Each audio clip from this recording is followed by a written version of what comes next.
Now I'm going to show you how to sew a 4-hole button.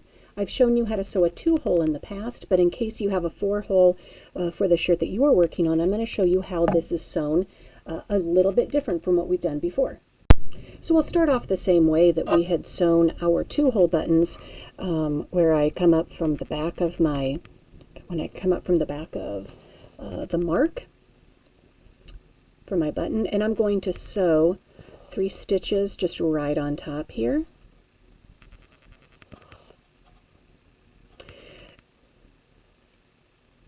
Then I'm going to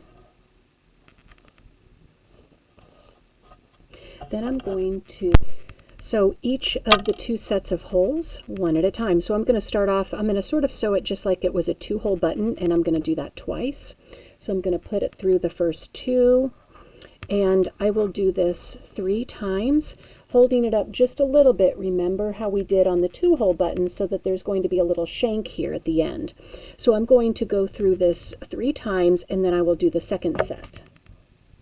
So now I've done 3 times through the top set of on the top set of holes here, and now I'm going to do the exact same thing by going through the bottom 2 sets of holes, and I'm going to do this 3 times just like I did with the first set.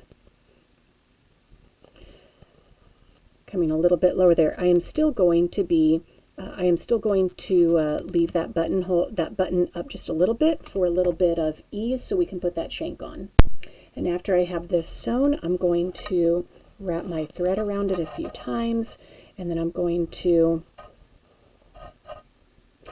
do the loop and secure off at each side 3 times. And then I will put the needle in the base, right under the button there, so that it is going through just the middle 2 layers. It's not coming through the back here, going through the middle layers and pulling that out a little ways, so that there is a little bit of a tail that will be on my button. And then I have my buttons, all of my 4-hole buttons on my shirt here.